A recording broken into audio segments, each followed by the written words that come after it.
This chapter is a really good example of why transitionary chapters can be both a not I don't want to say negative, but like not as much of a positive as like obviously other chapters, but it can be positive in a lot of ways. And when I say like the areas that it's not positive, I mean more in terms of the large scale plot, like the main story not being pushed at all in this chapter.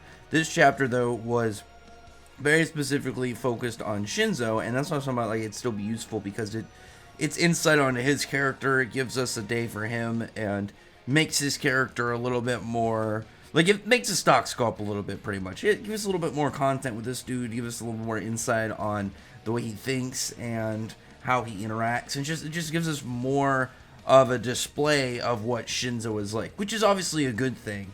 It's one of those trade-offs you get with chapters like this, where it's like, well, none of the Kawashita stuff went anywhere whatsoever, but that's not what the chapter was designed for. We're gonna probably have I would guess like 1 to 2 more chapters like this for other characters before we end up getting back to the main story with like the first Yozakura head and Kawashita and what exactly Taiyo is gonna be doing once he finally gets to go interrogate Kawashita in prison. But pretty much like the chapter begins. The first part I actually got really hyped because it wasn't plot stuff, but it was upgrade stuff, and upgrade stuff is always cool. So it starts out like Shinzo's out at the market. He's getting kind of like checked out and a little bit hyped by random spies and dudes. It's like, oh, that's Shinzo Yozakura. He's like a super weapon-bound musclehead of the Yozakura family. He's out here just doing whatever.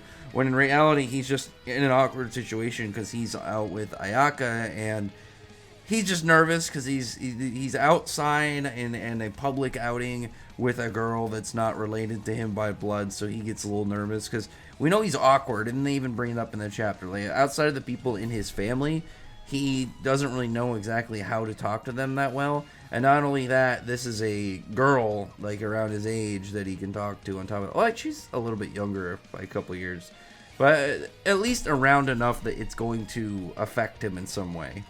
And like the part that actually got me hyped was when he's like, the chapter started out and he's like, oh, I wanted to throw another congratulatory moment for you. So he does the whole big confetti launcher and they shoots it right over Taiyo, and Taiyo's like, listen, we already celebrated my advancement, and he's just like, well, I want to do it again just because I was super hyped for it.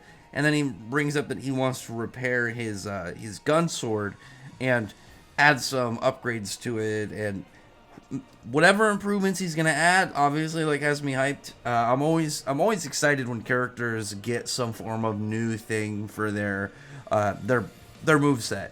Whether it's a new weapon, a new super move. Like, it's just one of those things that's always fun to see. It's like, oh, cool, a new thing that this character can do. It doesn't have to be like 10 new things every time. Like, anytime they get something new, it's obviously like a big hype thing.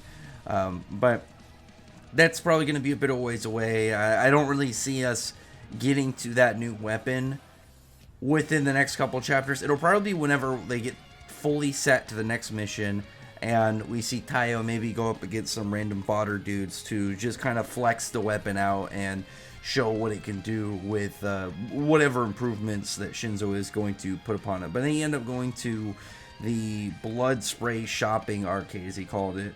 And one thing is, he said that like it's real rough, like you'll probably be killed.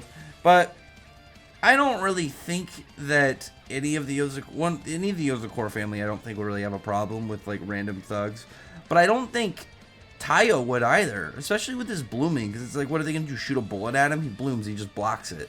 Like, Taiyo, when he first activated his blooming, he was able to block a bullet, no problem, and we've seen the physical, like, level of durability that he has while in that state. And on top of that, like, he's physically stronger, so he should be able just to box any of these dudes, just put him down in the dirt the second he gets in a fight with him.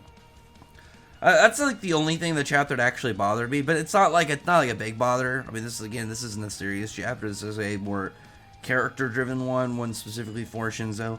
But I don't know anybody in the house that would really have any problem with random thug number 2. Not even Taiyo at this point. If this was early Taiyo before his blooming, before he got his gun and stuff, I'd say sure. But obviously, like, now he's way more skilled, way more honed, and he's not like a top tier. but he's definitely able to dispense random thug. Random thug number 2 is not a threat to him whatsoever. But while he's in the shopping district, you have Kengo and Tayo. Oh my god, I can't remember the what's the other dude's name? Nanao, the youngest brother. Like they're just gonna follow him. They pretty much pull Tayo along. They're gonna go spy on their brother because they want to see him be awkward out in public. They're just trying to mess with him, and like they're even doing stuff like using some of their stuff on him. Like Nanao uses one of his concoctions to make him more relaxed, and he just starts talking a lot, and then Tayo like numbs it down, so he's able to relatively turn to normal.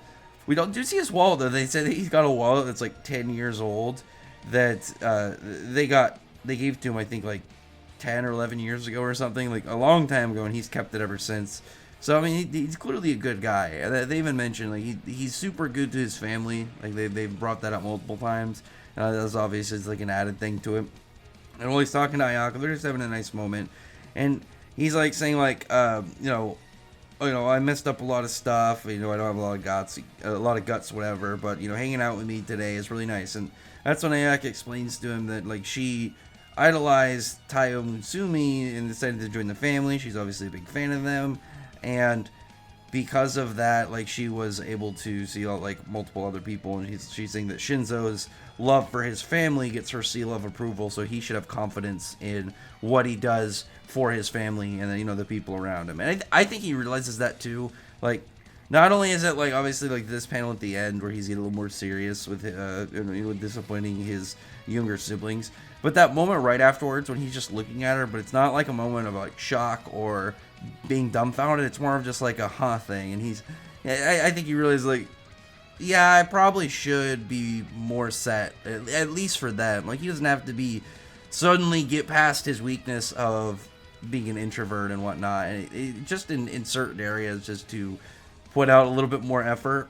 This clearly can work for him. And he like disappears while they're watching him, reappears right behind his siblings, and then he's just like, oh, I told you guys not to come here, and you did it anyway. And even while they're telling the truth of what happened, and like them bringing time along, he's like, whatever. It's like, I gotta repay you with loving punishment. Sometimes you gotta be a little bit more stern with them, and I think that's just what he understands what he's got to do.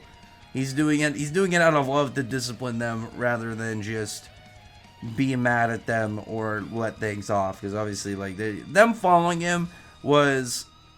I mean, they get a pass, obviously, because they're siblings. You're able to get away with a lot more stuff when you're related to the person rather than just some random person following and stalking them.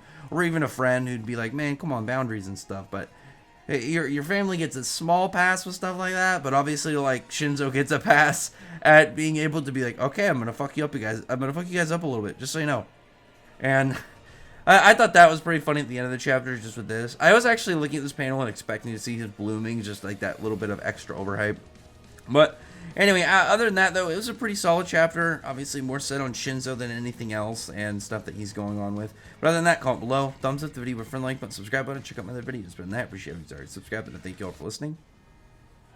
Bye.